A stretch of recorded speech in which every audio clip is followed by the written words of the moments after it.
4 starts now. We thank you for joining us here at 10 o'clock. I'm Justin Andrews. Tonight, there's growing outrage over a violent fight involving students in the Hazelwood School District. Police tell First Alert 4 the victim is in critical condition and a 15-year-old girl is in police custody. Our Alexis Zotos is live in the studio with me tonight after working to gather the details on this. And Alexis, this is very disturbing.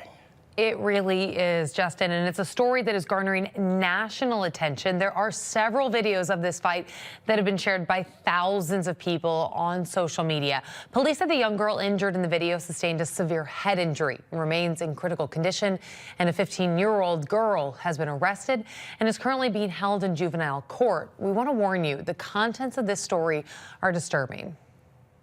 Camera video shared by a neighbor shows the crowd beginning to gather Friday afternoon just after the school day ended.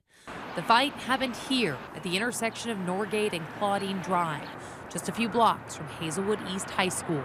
Multiple videos shared on social media captured the fight, but First Alert 4 is blurring these images due to the graphic and disturbing nature.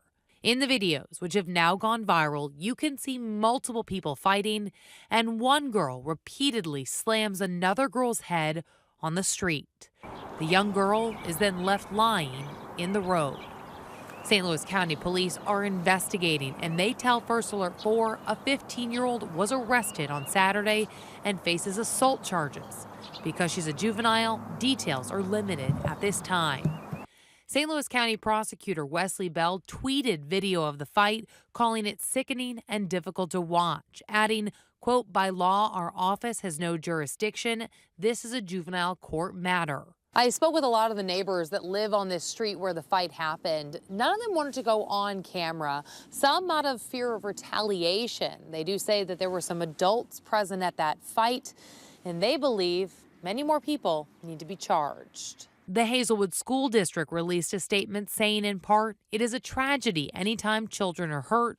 Bullying and fighting in the community is an issue for which we will all need to take ownership and work towards a resolution for the sake of our children. The Hazelwood School District offers our sincerest condolences to everyone involved. Now, the district also added that they would be providing support and a crisis team to students this week, but the district would not answer my questions about that fight and any possible disciplinary action for the students that are involved. Count on First Alert 4 to continue monitoring this developing story. Justin?